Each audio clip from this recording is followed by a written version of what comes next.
Hello, my people. I say make I ask who we offend for that country? Who will offend for Nigeria? Eh? Una dey see wetin dey happen for Sudan so? Eh? Who we offend? Eh?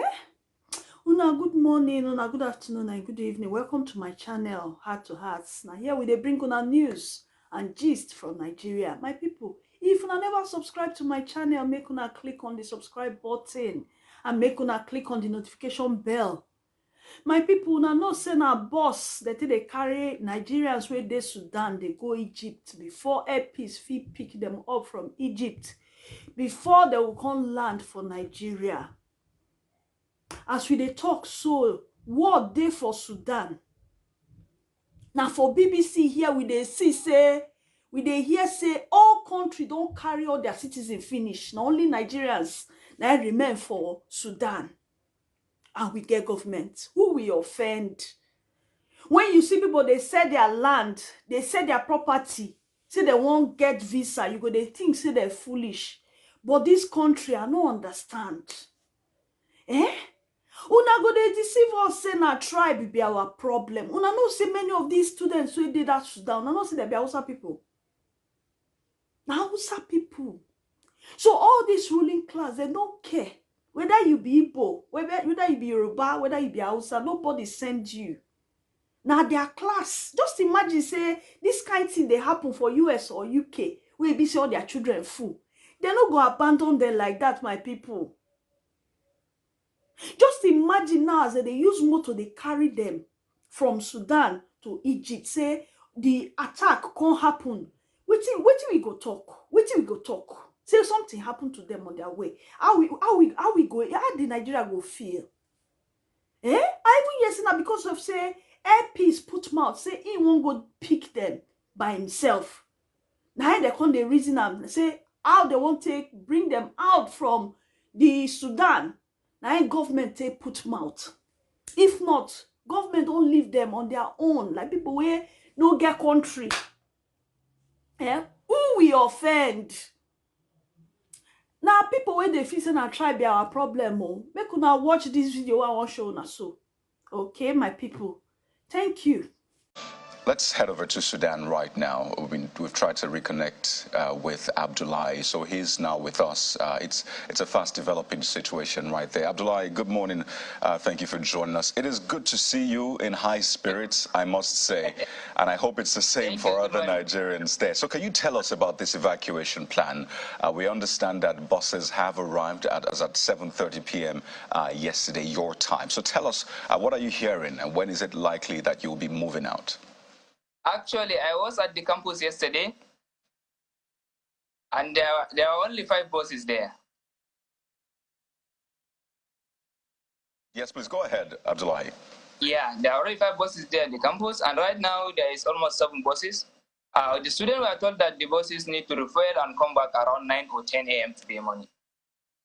But we have not heard from the mission. There is no any directive this morning from the mission. But I can imagine that you're holding on to that hope. At least you've seen the buses. The buses are to be filled. And yes, actually. And according to you, they're meant to return around 9, 10 a.m. This morning. Just to be clear, what is the local time there right now? Local time right now is 8 a.m. 8 a.m. Right, so it's just an hour ahead of Nigeria. So talk to us about your welfare over this past few days, because what we heard was that evacuation was meant to have begun yesterday. That's Tuesday, was moved up until today, and the directive from government is that people stay indoors. But we're seeing visuals of some sort of convergence. So can you just walk us through the experience and the situation right now? Actually, it is a very difficult experience for all Nigerians and, in fact, even Sudanese and everyone here in Khartoum. Right now, you cannot find any shop open. There is no water. There is no food.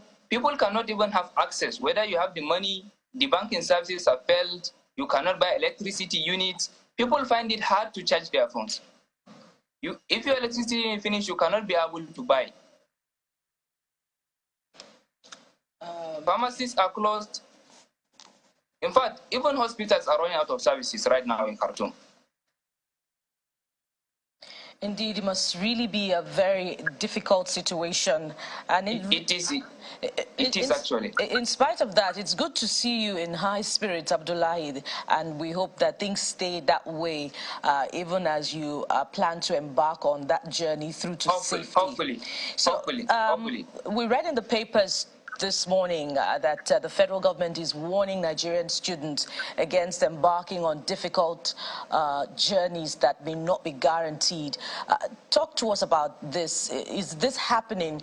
And perhaps if you could also tell us about how difficult the terrain is through to your next destination. And you know what we're hearing is, first of all, you may be moved to Ethiopia or Egypt. Which exactly is it? Which country exactly will be your first destination, and how difficult or easy will the terrain be? Actually, based on the information we have right now, we were told that we are to be moved to Egypt. The buses will move from Khartoum to Egypt, then from there we'll cross the border, and then we'll have our flights to Nigeria. But it's actually difficult, and it's a long journey. Right now, as I speak to you, if you go out in the street, you can see buses moving.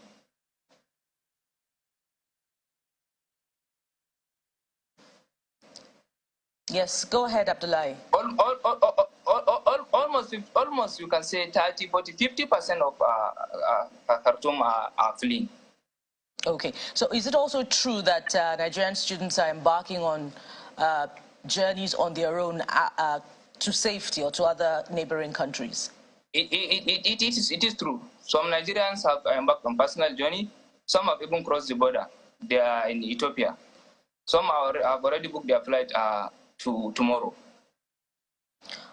Okay, Abdullahi, there's also talk about the possibility that the Nigerian population in Sudan may be higher than we think it is, besides the 2,000 students that the federal government is planning to evacuate.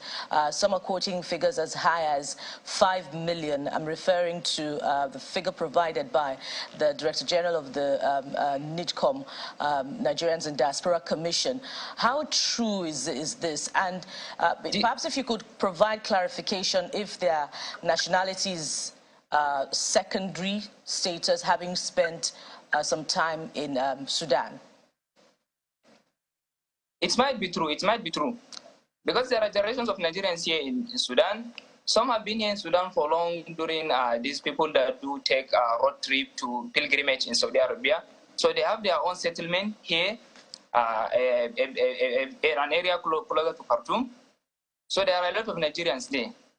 And then recently, around 2022, during all this, what do you call the banditry, there are people that cross from Nigeria, Niger, from Chad, Sudan. So actually, there are a lot of Nigerians here in Khartoum and in Sudan in particular.